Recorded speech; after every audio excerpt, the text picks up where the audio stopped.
नमस्कार दोस्तों, global affairs by Sandeep Manudhane series में आपका हार्दिक स्वागत है। अंततः वही हुआ जिसका कई दशकों से अंदेशा था कि यूनाइटेड अरब एमिरेट्स ओपेक और ओपेक प्लस छोड़कर चला जाएगा। फाइनली यूएई के सुल्तानों ने ओपेक को यह संदेश दे दिया, तेरी गलियों में ना रखेंगे कदम आज के बाद। तो ये दुख भरा गीत उन्होंने ओपेक को क्यों सुनाया, इसके पीछे की पॉलिटिक्स क्या है? दरअसल यूएई के जितने भी नेशनल गोल्स हैं, प्रायोरिटीज हैं, अलायंसेस हैं, वो पूरी तरह बदल चुके हैं। और ईरान युद्ध ने यूएई को वो आखिरी बहाना भी दे दिया कि मेरे रास्ते अब तुम सबसे अलग हैं। तो इसके पीछे छुपी हुई राजनीति क्या रही, जिससे आज हम इस मोड़ पर आ गए हैं, यही हम आपके साथ डिस्कस कर रहे हैं।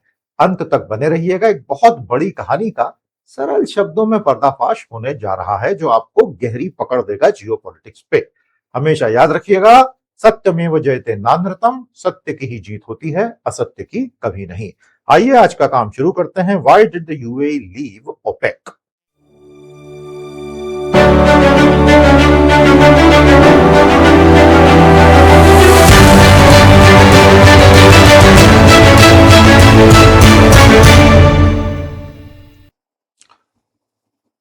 सबसे पहले हम आपको याद दिला दें, कल हमारा वीडियो होगा हॉर्मुज वर्सेस निकोबार चोक पोटेंशियल एनालिसिस पर। इसे बिल्कुल भी मिस मत कीजिएगा, हॉट टॉपिक है, बहुत अच्छे से इसको देखेंगे। अगर आपने अभी तक ये फॉर्म नहीं भरा है अपडेट्स का, अभी कभी भर दीजिए। इस क्यूआर कोड पर अपना मोबाइल लगाइए, कैमरा ऑन कर लीजिए, अपने आप एक लिंक आ जाएगी, इसको स्कैन करने पे उसमें एक छोटा सा गूगल फॉर्म है, ईमेल आईडी भर दीजिए। शाम को 5 बजे आपको एक मेल आ जाएगा, पिछले 2 दिनों के सारे अपडेट्स, हमारे वीडियो, ब्लॉग्स, आर्टिकल्स वगैरह। काफी यूजफुल सर्विस है, सैकड़ों लोग इसका यूज अभी करना शुरू कर चुके हैं। आप मिस मत कीजिए, बहुत बहुत शुक्रिया। यूएई के डिप्लोमेटिक एडवाइजर ने पिछले कुछ सालों में काफी सारी बातें की, जो आप स्क्रीन पर देख रहे हैं। वो कहते हैं कि ईरान वॉर अपने आप में एक पिवटल इंपॉर्टेंस का इवेंट हो गया है, क्योंकि इस स्केल पर ईरान पलटवार कर देगा, ये तो किसी ने सपने में भी नहीं सोचा था। अब ये बात तो 100% सच है। न अमेरिका ने न इजराइल ने सोचा था कि ईरान सारे के सारे देशों पर हमला करने के लिए तैयार बैठा है और हॉर्मुज को बंद करने के लिए तैयार बैठा है। और इसने सारे गणित गड़बड़ा दिए हैं, जिसका अगले 20 सालों तक अब असर आने वाला है। और यूएई जो ओपेक छोड़ के निकल गया, ये इसका पहला बड़ा कोलैटरल डैमेज हमें दिख चुका है। फिर वो कहते हैं कि स्ट्रेट ऑफ हॉर्मुज किसी की बपौती थोड़ी ना है, और हाँ, ईरान हार चुका और हम जीत चुके हैं। चलिए, बढ़िया बात है, आपको बहुत बहुत बधाई। पहले तो हम देख लें कि ये यूएई किस चिड़िया का नाम है। तो यूएई में आप देख रहे हैं अलग अलग एमिरेट्स हैं। यूनाइटेड अरब एमिरेट्स है ना भैया, तो संयुक्त अरब अमीरात, अबू धाबी, दुबई, शारजा, रस अल खमैया, आजमान, अल कुवैन और फुजैरा, जिसमें अबू धाबी का स्केल सबसे बड़ा है और यही राजधानी भी है। हालांकि दुबई का फाइनेंशियल स्टेचर और दुबई के जो सुल्तान है, राजा हैं, एमबीजेड, उनकी जो ग्लोबल जियोपॉलिटिक्स में पकड़ है और दखल है, वो एक अलग ही लेवल का है। और आप अगर उन पर थोड़ा रिसर्च करेंगे तो आपको बहुत आश्चर्य होगा कि वो दुनिया के किन किन अलग अलग लड़ाइयों में डायरेक्टली इन्वॉल्व है। तो वो अपने हितों के लिए किसी भी हद तक जा सकते हैं, वो बहुत क्लियर है उस मामले में। तो he is very famous for that. पहले हम ग्लोबल ऑयल और गैस पे बात कर लें। दोस्तों, अगर आप दुनिया में कच्चे तेल और गैस पर बात करेंगे तो याद रखिएगा, सबसे पहली चीज जो हमें पता चलती है वो ये है, ऑयल और गैस आज भी दुनिया में कुल ऊर्जा का 50 से 55% है। तो आप कितना भी रिन्यूएबल कर लीजिए, रिन्यूएबल तो बहुत अच्छी बात है, करना ही है इवेंचुअली, लेकिन आज 50 से 55 ऑयल और गैस है दुनिया का एनर्जी का स्रोत। और अगर ये बंद हो जाता है, इसका एक हिस्सा बंद हो जाता है, तो हमें दिक्कत होगी। ओपेक 40% तक कच्चा तेल दुनिया का सप्लाई करता है और रिजर्व्स का 70 से 80% है। ये बहुत बड़ी बात है। और ओपेक प्लस तो मिलकर आधा ही हो जाता है, इसलिए ये ऑर्गेनाइजेशन से यूएई का टूटना एक बड़ा फ्रैक्चर माना जा रहा है। अमेरिका दुनिया का कच्चा तेल 20% तक, क्योंकि वहां शेल ऑयल मिल गया ना, कितनों को पता है शेल ऑयल के बारे में? तो कन्वेंशनल ऑयल और शेल ऑयल में जमीन आसमान का अंतर होता है। और अमेरिका में 2008-9 में जब शेल ऑयल की व्यापक स्तर पे कमर्शियल उसको दोहन करना संभव बना पाए वो लोग कुछ एंटरप्रेन्योर्स की वजह से, तो पूरी इक्वेशन ही बदल गई। 2014 तक अमेरिका दुनिया का लीडिंग ऑयल प्रोड्यूसर देश बन गया था, तो मिडिल ईस्ट में उसका इंटरेस्ट कायदे से कम हो जाना चाहिए था, उल्टा हो रहा है। सऊदी अरब और रशिया ये तीन मिलके सबसे बड़े सप्लायर बनते हैं। रशिया की तो पूरी राजनीति इस पर टिकी हुई है, इसलिए ओपेक प्लस में उसका दखल काफी था और अमेरिका इससे परेशान भी था। ट्रांजिशन प्रेशर यह है कि अब पीक ऑयल कब आएगा ये किसी को पता नहीं, लेकिन मान के चलिए कि आ चुका है। और अगर क्लाइमेट चेंज से बचना है, रिन्यूएबल्स को आगे लाना है, तो सबको पता है कि जल्दी जल्दी इस ऑयल और गैस के गेम को खत्म करना पड़ेगा। यूएई का डिसीजन कुछ यहां से भी निकला है कि जितना जल्दी हो, जितना हमारे पास प्रूवन रिजर्व है, निकालो बाहर और बेचो और निकल जाओ मार्केट से। आपको बात समझ में आ रही है? There is a sense of urgency. Monetize the reserves ASAP and get into other businesses. ये एक बहुत बड़ा फैक्टर इसके पीछे का रहा है। तो ये खूबसूरत सा इंफोग्राफिक आपको यही बात जो मैंने अभी बताई चित्र रूप में बताता है। आप कभी भी वीडियो को पॉज कर सकते हैं, इसका फोटो ले सकते हैं, इसको आराम से पढ़ सकते हैं, कमेंट में अपनी राय जरूर देते चलिएगा। तो ये जो ओपेक बना बगदाद में, मैंने पिछली एक क्लास में भी लिया था, पूरी की पूरी प्लेलिस्ट ग्लोबल अफेयर की एक बार फिर से देख लीजिए शुरू से, आपको मजा आ जाएगा। एक मिस्ट्री सीरीज ही है पूरी ये तो। ईरान, इराक, कुवैत, सऊदी अरब और वेनेजुएला, जिसको अमेरिका ने पकड़ लिया है अब बेटा। सारी ऑयल पॉलिसीज पर एक हम कार्टेल बनाएंगे और पश्चिमी देशों से बच के निकलना है, क्योंकि वो बहुत सस्ते में क्रूड ले जाते थे और इन्हें कुछ ज्यादा मिल नहीं पाता था। तो इसकी शुरुआत इस तरह से हुई थी। और जहां जहां आप देख रहे हैं करंट मेंबर्स ग्रीन में और फॉर्मर मेंबर्स, प्यारे दोस्तों, ग्लोबल इन्फ्लुएंस में काफी इसका 73 के ऑयल एम्बार्गो के बाद एकदम से बढ़त हो गई। कई गुना कच्चे तेल की कीमतें इन्होंने बढ़ा दी, क्योंकि इनको लग रहा था पश्चिम बहुत ज्यादा हमें एक्सप्लॉइट कर रहा है, वहां से डायनामिक्स चेंज हो जाते हैं। अब इतना बड़ा मार्केट है तो आपस में झगड़े भी थोड़े बहुत तो होंगे। 2016 में रशिया जैसे देशों को साथ में जोड़कर ओपेक प्लस बनाया गया, क्योंकि रशिया अलग से अगर बहुत प्रोडक्शन पंप कर देगा तो फिर डिस्टेबलाइज हो जाएंगी प्राइसेस। समझ में आ गया आपको? तो ये कहानी है ओपेक की जन्म की। पॉलिटिक्स ऑफ ओपेक पर आते हैं। अगर आप ओपेक की राजनीति की बात करेंगे तो सारा खेल प्रोडक्शन कोटास का होता है। साल में एक बार ये सारे लोग मिलते हैं और उसमें क्या तय करते हैं? चाय, पकोड़े, प्याज के पकोड़े उन्हें खासतौर पे पसंद है, समोसे हरी चटनी के साथ बहुत पसंद है, चाय के साथ। वो होने के बाद ये लोग बात करते हैं कि किस देश को इस साल प्रतिदिन कितना प्रोडक्शन का टारगेट मिलेगा, उसके ऊपर आप नहीं जा सकते। तो ऐसा क्यों? क्योंकि ऐसा करके आप मार्केट में क्रूड की कीमत पर कंट्रोल कर लेते हैं, और एक बार वो हो गया तो हर देश अपना बजट बना सकता है। और मोटे तौर पर ±5% की रेंज में कहानी कई बार अच्छी चलती थी। लेकिन जब किसी देश का अपना नेशनल गोल ओपेक के गोल से भिन्न हो जाए, जैसे यूएई के केस में हुआ, या कच्चे तेल के भविष्य को लेकर ही वह सोचने लग जाए, तो कहानी बदल जाती है। तो सारे मेंबर्स आपस में आउटपुट की लिमिट को नेगोशिएट करते रहे। प्राइस स्टेबिलिटी और नेशनल इंटरेस्ट का खेल है सारा। लेकिन ईरान वर्सेस गल्फ स्टेट्स का झगड़ा हमेशा से बना रहा, और ओपेक प्लस अलायंसेस होने के बाद नए नए डायनामिक्स मार्केट के इसमें घुस गए। अमेरिका तो पीछे से तैयार बैठा ही रहता था।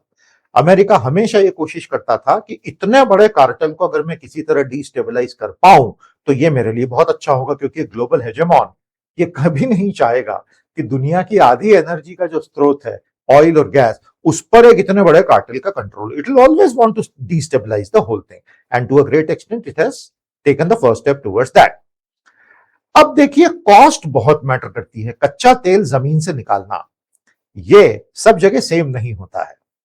सऊदी अरब में अगर $80 से ज्यादा प्रति बैरल कीमत नहीं रही विश्व बाजार में, तो जो मोहम्मद बिन सलमान का पूरा विजन 2030 का एक बहुत ही ग्रैंड प्लान उन्होंने बना रखा, जिसमें वो हजारों अरब डॉलर डालने का सपना रख के बैठे हैं, $80 प्रति बैरल उसकी शर्त है। तो प्रोडक्शन कोटास तो होने ही होने हैं। यूएई बोलता है कि विजन 2030 मेरा थोड़ी ना है, मेरा एक अलग विजन है, मैं आपके विजन के चक्कर में अपने तेल को वेस्ट क्यों होने दूं।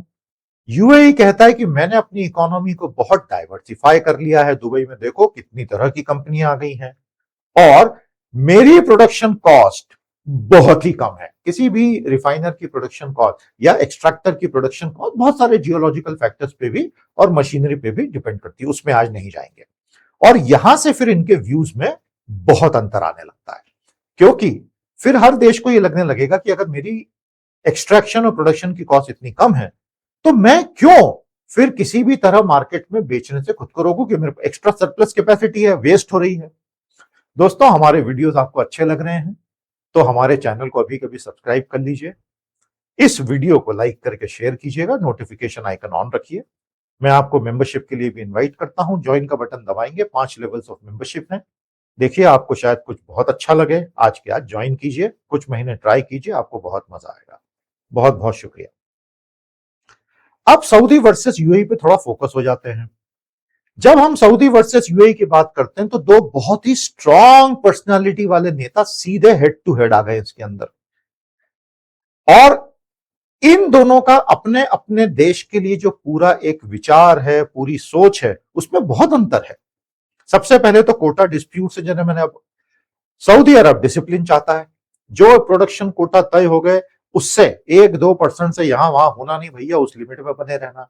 यूएई कई सालों से बोलता रहा यार इनफ इज इनफ, अब तेरी गलियों में ना रखेंगे कदम आज के बाद, लेकिन वो हुआ ईरान वॉर के चक्कर में। तो ये जो ईरान वॉर अमेरिका और इजराइल ने गलती से छेड़ दिया, उनको भी पता बहुत बड़ी गलती हो गई। उसके बाद अब ये हो रहा है कि इनको किसी भी हालत में इस वॉर को जल्दी से जल्दी खत्म करने की बहुत आवश्यकता महसूस हो रही है, क्योंकि जो सेकंड और थर्ड ऑर्डर के इफेक्ट्स आने शुरू हो गए, उन्होंने बहुत परेशान करके रखा हुआ है। 2021 में पहली बार यूएई ने प्रत्यक्ष चुनौती दे दी कि भाई हम मानते नहीं ओपेक प्लस के रूल्स को। मार्केट स्ट्रेटेजी बिल्कुल अलग हो गई दोनों की, और रीजनल राइवलरी बहुत बढ़ गई। आपको याद होगा इन दोनों ने मिलकर एक कोलिशन बनाकर यमन के हुतीस पे अंसार अल्लाह पे हमला किया था, और हुतीस ने ऐसा भयानक पलटवार किया और इतना नुकसान कर दिया इन दोनों का कि वर्षों तक लड़ाई लड़ने के बाद यूएई अलग हो गया कि इन्हें हराया नहीं जा सकता, हम तो पीछे हट रहे हैं। लेकिन अमेरिका ने उससे भी सबक नहीं सीखा। 2025 में जब फाइनली हमला किया तो अपनी वॉरशिप वापस लेके भागना पड़ा, और उसके जब मोड़ा अर्जेंसी में कैप्टन ने, तो जो फाइटर जेट्स थे वो ऊपर से समुद्र में गिर गए, और उसके बाद अमेरिका ने हुतीस पे विजय डिक्लेयर करके घर का रास्ता पकड़ लिया था। ये 2025 की बात बता रहा हूं। तो ये सारे इवेंट्स आपस में जुड़े हुए हैं। तो इनके सभी मामलों पर पिछले कुछ सालों में मतभेद बहुत गहरे होते चले गए। सबसे बेसिक बात रही है इकोनॉमिक डाइवर्सिफिकेशन, और यूएई बोलता है कि मेरा भविष्य बहुत अलग है, तो मैं अपने ऑयल रिजर्व्स को मोनेटाइज करना चाहता हूं, आप अपना अपना देख लीजिए। और जैसे मैंने कहा, जब दो बहुत ही स्ट्रांग पर्सनालिटी के नेता किसी देश को लीड करना शुरू करते हैं तो फिर उनकी सोच बदल जाती है, वो बिल्कुल अलग ढंग से चीजों को देखना शुरू कर देते हैं। तो यहां है मोहम्मद बिन सलमान, और ये जनाब है मोहम्मद बिन जायद अल नहयान, और ये दोनों अपनी राजनीति अब अलग अलग ढंग से करने के लिए बिल्कुल कृतसंकल्प हैं। अब एक स्टेप आगे चलते हैं, सऊदीज, एमिरातीज और रूसीज, the Saudis, the Emiratis and the Russians. इस पूरे खेल में रूस कहां पिक्चर में आया? याद रखिए, जब फरवरी 2022 में व्लादिमीर पुतिन ने 7-8 day special military campaign against Ukraine launch किया था, ये मानते हुए कि मेरी सेना तो अभी धड़धड़ाते हुए कीव में घुसेगी, सब कब्जा कर लेगी, खत्म, वोलोदिमीर ज़ेलेंस्की गोली मार भेजे में भेजा शोर करता है और यूक्रेन मेरा। 4 साल हो गए, न यूक्रेन उनका हुआ न रशिया इनका हुआ, और दोनों तरफ के लाखों लोग मारे। कई हिंदुस्तानी वहां वॉर फ्रंट पे मर रहे हैं भैया, इतने लोग गए हुए हैं रशिया, उनमें से कई को वॉर जोन में भेज दिया गया है, खबरें आती रहती हैं। वहां से रशिया की पूरी अप्रोच ऑयल को लेके चेंज हो गई। आपको पता है बहुत सारे डायनामिक्स हुए, तो ये अंत परिणाम ऐसा ही होना था, और अभी तो और बहुत सारे कॉन्सिक्वेंसेस आने बाकी है। जब यूएई ने फाइनली घोषणा की कि मैं ओपेक छोड़ रहा हूं, तो रियाद की नीतियों के प्रति एक विद्रोह था, और किसी भी तरह से जो इंस्टीट्यूशनल वीकनेसेस बन गई हैं इस पूरे ओपेक में, जहां लीडर्स के बीच के प्राइवेट और पर्सनल संबंध ही संस्थान को चला रहे हैं, संस्थान की अपनी कोई सच नीतियां नहीं है। ईरान को लेके आपस के झगड़े हो गए, यमन को लेके आपस के झगड़े हो गए, तो फाइनली ये तलाक होना ही था। यूएई एक तरह का सेफ्टी वॉल था इस पूरे के पूरे अलायंस में, क्योंकि रशिया अपने यूक्रेन वॉर के चक्कर में कई बार कोटा लिमिट्स तोड़ते चला जा रहा था, और यूएई था जो थोड़ा बहुत उसमें बैलेंस ला पाता था। अब रशिया को बैलेंस में लाने के लिए कोई पावर ओपेक में बचेगी ही नहीं। ये समझ में आया आपको? तो ये 4 बड़ी चीजें अगर हम समझ लेते हैं तो हमें इसके डायनामिक बहुत अच्छे से क्लियर हो जाते हैं। तो आगे चल के रशिया भी हो सकता है ज्यादा से ज्यादा ऑयल और गैस के मोनेटाइजेशन पे ध्यान दे, ओपेक के रूल्स को दरकिनार करते हुए। प्यारे साथियों, अब एक दिशा बदल के हम चलते हैं OPEC, America and UAE game. इस पूरे खेल में अमेरिका कहां है? अमेरिका एक ग्लोबल हेजेमॉन है। अभी दूसरे रीजनल हेजेमॉन्स उभर चुके हैं। तो थुसिडिडीज ट्रैप ये कहता है कि भाई जब भी एक ग्लोबल हेजेमॉन का धीरे धीरे पतन होना शुरू होगा और रीजनल हेजेमॉन्स उठेंगे तो एक एरा ऑफ क्रॉनिक वॉरफेयर आ जाएगा। तो कोई भी अगर ये बोलता है कि ये युद्ध का नहीं बुद्ध का समय है, तो वो इस चीज को नजरअंदाज कर गया है कि थुसिडिडीज ट्रैप आ चुका है। अब अमेरिका जैसे जैसे जैसे जैसे डिक्लाइन की तरफ बढ़ेगा, वो उतना ही आक्रामक होकर उतना ही गंद मचाना शुरू करेगा। और रीजनल हेजेमॉन्स जो उठ चुके हैं, रूस और चीन, खासतौर पे चीन, वो किसी भी हालत में अमेरिका को पुरानी ग्लोरी पे आने नहीं देंगे। तो अमेरिका तो हमेशा से चाहता था कि ओपेक का सर्वनाश हो जाए। कुछ हद तक अब उसको उसमें पहली सफलता मिल गई है, क्योंकि यूएई अमेरिका और इजराइल की ऑर्बिट में ऑलरेडी आ चुका था। अमेरिका ओपेक को हमेशा से कार्टेल मानते रहा, जो कि वो है, जो रूस का ही फायदा कराती है। पिछले 4 साल में यूक्रेन वॉर ने यूरोप और अमेरिका के रिश्तों को भयानक तनाव में ला दिया है। और डोनाल्ड ट्रंप जिस तरह से डिप्लोमेसी करते हैं, तो वैसे भी पर्सनल रिलेशंस तो सबके साथ बिगड़े हुए हैं। अमेरिका हो, ट्रांस अटलांटिक पार्टनर यूरोपियन देश हो, नेटो हो, सामने रशिया का यूक्रेन वॉर, इसने पिछले 4 साल में बुरी तरह से झकझोर के रख दिया पूरे यूरोप को। और इन हालातों में रूस का ओपेक प्लस का हिस्सा होना अमेरिका को बहुत ज्यादा चुभता था। आपको समझ में आया? यूएई अमेरिकन फॉरेन पॉलिसी की बड़ी विक्ट्री है, क्योंकि अरब रूसी ऑयल एकता यहां आके फ्रैक्चर हो जाती है। तो अमेरिका तो खुश होगा जितने फ्रैक्चर्स होंगे दुनिया में। ग्लोबल डिमांड भारत और चीन से सबसे ज्यादा आने लगी है। और यूएई का गेम यह है कि मैं तो इन्हीं को सीधे सीधे कच्चा तेल दे दूं, मैं अपनी अलग अलग से पाइपलाइन बना लूं और वहां से दूसरे सी रूट से निकाल दूं। अब ईरान कितना इसकी अनुमति देगा, ये अगले 30 दिन में हमको दिख जाएगा। हॉर्मुज बंद है, बाबल मंदब से निकलना भी खतरे से खाली नहीं है अंसार अल्लाह की वजह से, यमन के। और यूएई अपनी दूसरी पाइपलाइन से फुजैरा से जाके क्या दूसरा रास्ता निकाल पाएगा, और क्या ईरान उसको बॉम्ब नहीं करेगा? इतना भयानक एग्जिस्टेंशियल वॉर चल रहा है, इसमें क्या यूएई बिल्कुल साइड से, जैसे कहते हैं पतली गली से निकलकर इंडिया और चीन को अपना ऑयल बेच पाएगा? ये हमें अगले 30 से 60 दिनों में दिखने लगेगा। अभी तो सब कुछ फ्लक्स में है। No one knows what direction the world is taking. मैंने आपको पोटेंशियलिटीज बताई, आप कमेंट थ्रेड में अपनी राय देते चलिए। हर चीज पर आपकी राय का एक महत्व होता है। हो सकता है आप हमसे कुछ मुद्दों पर असहमत हो, लिखिए शालीनता से, कोई दिक्कत नहीं, कोई टेंशन नहीं है। यूएई दरअसल कच्चे तेल से आगे जाके हाइड्रोजन, अमोनिया, रिन्यूएबल एनर्जी सबका हब बनना चाहता है, जो कि नेशनल गोल्स के हिसाब से देखें तो बहुत अच्छी बात है। लेकिन फिर वही स्ट्रेट ऑफ हॉर्मुज सामने आ जाएगा। तो अगर उसे ये सब करना है तो उसे भयानक पैसा चाहिए, और भयानक पैसा चाहिए तो सारा तेल निकाल के बेच डालना है, और उसके लिए ओपेक को छोड़ देना है। ऐसे ये सारी कड़ियां जुड़ रही हैं। इसके अलावा और भी बहुत सारी ऐसी सेंसिटिव पॉलिटिकल इसमें एंगल्स हैं जो हम यहां बोल नहीं सकते, पर धीरे धीरे आप पढ़ेंगे तो आपको समझ में आएगा। तो मैंने अभी जो बताया वो इस बेहद खूबसूरत इंफोग्राफिक में हमारी टीम ने कैप्चर किया। आपको अच्छे लग रहे हैं ये सब, क्वालिटी अच्छी लग रही है? अपनी फीडबैक देते चलिए, मजा आता है। आप फीडबैक देते हैं तो हम इंप्रूव होते हैं। अब जाते जाते हम ये देख लें कि दुनिया में कच्चे तेल को मेजर कैसे करते हैं। ब्रेंट हो गया, वेस्ट टेक्सास इंटरमीडिएट हो गया, और मुर्बान हो गया। इसको यूएई पूरी ताकत से उठाने की फिराक में है। ब्रेंट आप जानते ही हैं, नॉर्थ सी से निकलता है, यूके नॉर्वे के बीच में से, लाइट और स्वीट है, ये ग्लोबल बेंचमार्क है। और इसमें भी याद रखिएगा, क्रूड की जो स्पॉट परचेस प्राइसेस होती हैं, जो फ्यूचर प्राइस होती है, जमीन आसमान का अंतर हो सकता है। स्पॉट परचेस प्राइस आज इस वक्त फिजिकल डिलीवरी की प्राइस है। फ्यूचर्स ट्रेडर का एंटिसिपेशन है कि प्राइस कहां होगी। पिछले 55-60 दिनों में ईरान युद्ध के बाद फ्यूचर्स हमेशा कम रहे, स्पॉट हमेशा ज्यादा रहा। अखबार में आती है फ्यूचर्स की प्राइसेस ज्यादातर, और इसलिए जो ऑयल प्राइस का शॉक बन चुका है वह विस्फोटक रूप से सामने आएगा। और यह किसी के लिए भी अच्छी खबर नहीं है, पर यही सच है, यही सच है शायद। WTI नॉर्थ अमेरिका से है, मेजर ग्लोबल इन्फ्लुएंस है, टेक्सास से निकलता है, वेरी लाइट, वेरी स्वीट। और मुर्बान जो है अबू धाबी का है। Emerging Asia focus benchmark. ये लोग कोशिश कर रहे हैं कि भारत और चीन में यही बेंचमार्क स्थापित हो जाए। बहुत समय लगेगा इसमें, लेकिन गेम तो यही बना रहे हैं। तो इन तीनों इंडाइसेस के ऊपर भी मैंने एक छोटा सा रंग बिरंगा इंफोग्राफिक बनवा दिया। थोड़े ज्यादा ही रंग डल गए इसके अंदर, ऐसा लगता है। तो प्यारे दोस्तों, अगर आपने हमारे सारे अपडेट्स के लिए अभी तक साइन अप नहीं किया, इस क्यूआर कोड को साइन करके सिर्फ एक ईमेल आईडी देना है गूगल फॉर्म में, वो दे दीजिए। आपका स्वागत है हमारे डेली अपडेट्स डेटाबेस में। वीडियोस अच्छे लग रहे हैं तो अपना प्यार बनाए रखिए, सब्सक्राइब कर लें और मेंबरशिप के साथ जरूर जुड़िएगा। बहुत बहुत धन्यवाद।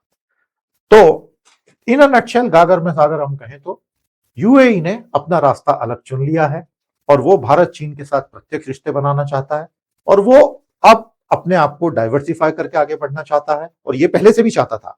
लेकिन ईरान वॉर ने दुबई को जो मॉर्टल चोट दे दी है, भयानक नुकसान हो गया दुबई का, और पूरा जो एक सपना था कि वही अल्टीमेट फाइनेंशियल पावर हाउस बनेगा, वो फिलहाल रिवर्स गियर में चला गया। हो सकता है कल वो फिर से पूरा रिकवर कर जाए। अभी वैसे हालात दिख नहीं रहे हैं। जो अंदर की खबरें हैं वो सब कुछ सेंसरिंग पे है, लेकिन लोग निकल कर आ रहे हैं, वो बता रहे हैं।